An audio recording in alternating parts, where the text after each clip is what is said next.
Good morning, all dear students. Today we will start our new chapter of history. Its name is New Kings and Kingdoms. आज हम history का second chapter start करेंगे जिसका नाम है नए राजा और राज्य। तो सबसे पहले हम इंट्रोडक्शन देखेंगे कि किस तरह से हमारे भारत में जो हमारी इंडियन हिस्ट्री है उसमें नए नए राजाओं का उदय हुआ और नए नए राज्य या किंगडम्स बने। The period between AD 750 and AD 1200 is referred to as a early medieval period of Indian history। यानी AD यानी एनो डोमिनी यानी ईसा मसीह के बाद का जो समय है और उससे पहले का जो समय कहते हैं उसे हमें BC बिफोर क्राइस्ट। तो इसमें क्या है कि 750 से लेकर 1200 तक का जो समय था वो हमारे भारतीय इतिहास में क्या कहलाता है, मध्य युग कहलाता है। It was earlier treated by historian as dark phase, और हमारे इसको इतिहास में इसको डार्क फेज के नाम से भी ट्रीट किया जाता है। It was so because during this time the whole country was divided into numerous regional states which were busy in fighting with each other. क्यों कहा जाता है? क्योंकि ये ऐसा समय था जिसमें पूरा देश अलग अलग रीजनल स्टेट्स में यानी क्षेत्रीय राज्यों में बटा हुआ था और सब आपस में फाइट में बिजी थे। But recent studies have indicate, लेकिन हमारी रिसेंट स्टडी से अभी हाल की ही स्टडी से ये पता चलता है कि थो पॉलिटिकली डिवाइडेड यानी हमारा देश पॉलिटिकल यानी राजनीतिक दृष्टि से तो ये बटा हुआ था। India witnessed a growth of new and rich cultural activities in the field of art, literature and language.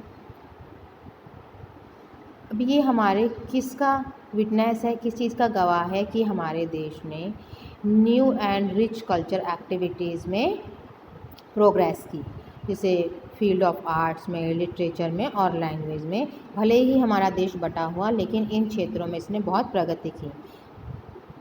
In fact some best specimen of temples architecture and Indian literature belong to this period. Thus, far from being dark, it may be treated as a bright and vibrant phase of Indian history.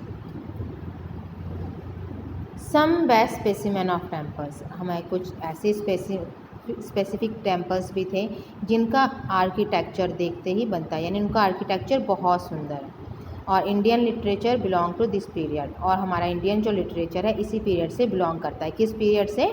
जिस periods में हमारे जो temple architecture है वो कि आपने देखे होंगे कि आपने बहुत से मंदिर देखे हैं, है ना, तो उसमें मंदिरों का जो स्टाइल है उनके बनाने का बहुत ही अमेजिंग है।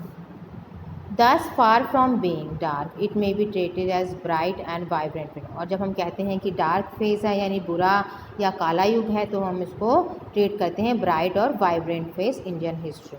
यानी हम पॉलिटिकली तो इसको क्या कहते हैं, डार्क फेज कहते हैं, लेकिन जब हमने अपनी कल्चरल एक्टिविटीज़ में हम इसको कहते हैं कि ब्राइट और वाइब्रेंट फेज है।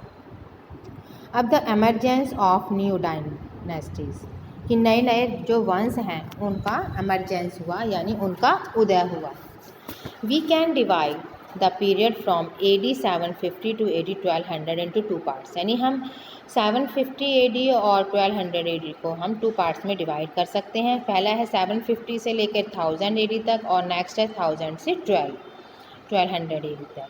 The first phase was marked by the growth of 3 important political powers in India। जो पहला फेज़ है वो क्या मार्क करता है? 3 महत्वपूर्ण राजनीतिक पावर्स का। दीज वर गुर्जर, कौन कौन सी जो हमारे पॉलिटिकल पावर्स थी important? Gurjara, Pratihara in North India, Pala in East India and Rashtrakuta in South India. तो इस तरह से ये जो बहुत ही इम्पोर्टेंट पॉलिटिकल पावर्स थी कि जो नॉर्थ इंडिया में यानी उत्तरी भारत में गुर्जर, प्रतिहार, ठीक है, पूर्व भारत में जो पाल थे और जो दक्षिण भारत में राष्ट्रकूट, यानी बहुत ही इम्पोर्टेंट पावर थी। These powers were constantly fighting with each other with an aim to set up their control on Gangetic region in North India. ये जो पावर्स थे ये कॉन्स्टेंटली यानी लगातार एक दूसरे से लड़ती रहती थी। क्यों? अपने जो गैंगेटिक रीजन था यानी जो नॉर्थ इंडिया में जो गंगा का इलाका था, जहाँ गंगा नदी है वहाँ का इलाका था, उसमें अपना कंट्रोल सेट करना चाहते थे, यानी अपना नियंत्रण करना चाहते थे। वो चाहते थे कि यहाँ पर हमारा अधिकार हो। This conflict among these three powers is known as tripartite struggle. Tripartite struggle यानी जिसे हम त्रिपक्षीय संघर्ष कहते हैं, क्योंकि ये इन तीनों के बीच में ही संघर्ष था। तीनों के बीच तीनों पावर से लड़ाई लड़ती थी। कौन सी? गुर्जर प्रतिहार, पाल और Rashtrakuta. Second phase we notice the breakup of this power. Second phase में हम देखते हैं कि ये इन पावर्स का ब्रेकअप हो गया, यानी इनकी पावर्स कम होती गई। It resulted in the rise of many smaller kingdom. जब इनकी शक्ति कम होती गई तो बहुत से छोटे छोटे किंगडम्स राइज होने लगे कंट्री में, यानी और भी छोटे छोटे राज्य उभरने लगे। अब हम देखते हैं कि गुर्जर प्रतिहार डायनेस्टी क्या थी, किसने फाउंड की थी। Gurjar Pratihar dynasty was founded by Nagabhatta. Gurjar Pratihar जो वंश था वो नागाभट्ट ने फाउंड किया था। Nagabhatta first in the region of Malwa in the 18th century. कब किया था वो? मालवा में 18th सेंचुरी में। Later one of his successor, बाद में इसका जो उत्तराधिकारी था यानी successor, Vatsaraja extend his rule over a large part of north India and made Kannauj in western Uttar Pradesh his capital. और उसके बाद जो उसका उत्तराधिकारी बना नागाभट्ट फर्स्ट का, जिसका नाम वत्सराज था, उसने भी अपने शासन को एक्सटेंड किया। कहाँ तक एक्सटेंड किया? एक्सटेंड मतलब बढ़ाया। लार्ज पार्ट नॉर्थ इंडिया से कहाँ तक? वेस्टर्न उत्तर प्रदेश तक, और मेड कन्नौज नहीं, नॉर्थ इंडिया से कन्नौज तक और वेस्टर्न उत्तर प्रदेश को उसने अपनी राजधानी बनाया। One of the important kings of this dynasty was Mihir Bhoj, जो 9th सेंचुरी में था। मिहिर भोज इस शासन का बहुत ही मेन इम्पोर्टेंट राजा था। कौन? मिहिर भोज। अब हमने गुर्जर प्रतिहार डायनेस्टी के बारे में देख लिया कि उसका कौन फाउंडर था और उस किस ने उस पर शासन किया। नेक्स्ट देखते हैं पाल डायनेस्टी यानी पाल वंश। In eastern India Pala dynasty was founded by Gopala. 18th century में पाल डायनेस्टी फाउंड की गई। किसने? गोपाल ने। As the name of all the succeeding king ended with Pala. इसके जितने भी सक्सीडेड किंग हुए यानी जितने भी उत्तराधिकारी बने उनका एंड होता है पाल से। उनके आगे पाल लगा, जैसे गोपाल, इसमें भी पाल लगा है एंड में, है ना। तो जितने भी राजा हुए उनके बीच लास्ट में जैसे हम सरनेम बोलते हैं वो लगा। This dynasty came to be known as the Pala dynasty. और इस तरह इस डायनेस्टी को, इस वंश को पाल डायनेस्टी के नाम से जाने लगा। Pala kings were the followers of Buddhism. Pala राजा थे वो बौद्ध धर्म को मानते थे। They greatly promoted this religion by making monasteries. Monasteries क्या होती हैं? जिन्हें विहार बोलते हैं। विहार जहाँ पर लोग जैसे कि मोनेस्ट्री लोग आते हैं, पूजा अर्चना करते हैं। जो बुद्धिज्म होते हैं वो ज़्यादातर मोनेस्ट्रीज में ही जाते हैं, जैसे हम लोग टेम्पल्स में जाते हैं, है ना।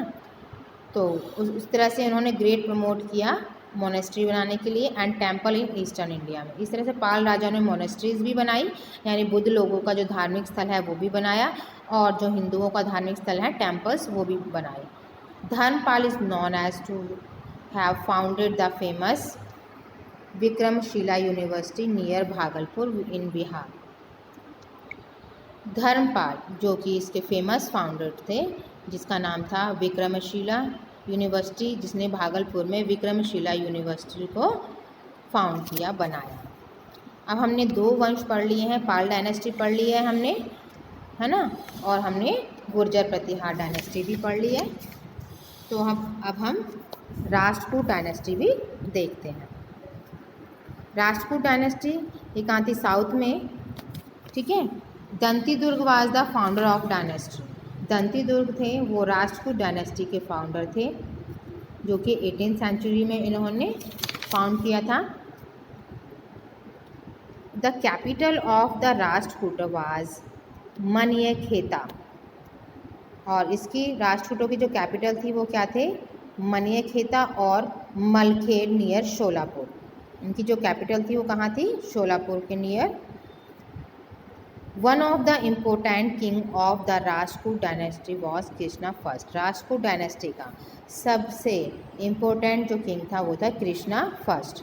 ही build the famous Kailash temple at Ellora. उसने सबसे प्रसिद्ध जो टेम्पल है कैलाश टेम्पल एलोरा में, जो कि औरंगाबाद महाराष्ट्र में है, वो बनवाया। It is dedicated to Lord Shiva and is monolithic made of one single piece of rock. और ये जो टेम्पल है ये क्या है? इसने इस टेम्पल को इसने शिव को समर्पित किया। समर्पित यानी डेडिकेट किया। और ये जो टेम्पल है वो किससे बना हुआ है? एक सिंपल पीस ऑफ रॉक यानी चट्टान के एक टुकड़े से बना हुआ है, जिसे हम मोनोलिथ कहते हैं, यानी सिंगल पीस जो होता है उसे मोनोलिथ कहते हैं। तो इसकी ये स्पेशलिटी है इस मंदिर की, जो इसने कैलाश टेम्पल बनवाया है। क्या आपको पता ही है कि जो शिव थे वो कैलाश पर ही रहते थे, इसलिए इसने कैलाश टेम्पल का नाम दिया है उसको। और ये एक सिंगल रॉक पीस से बना हुआ है। तो ओके स्टूडेंट्स, आज हम इतना ही करेंगे, बाकी कल की क्लास में। Good bye everyone, thank you very much, stay home, stay safe.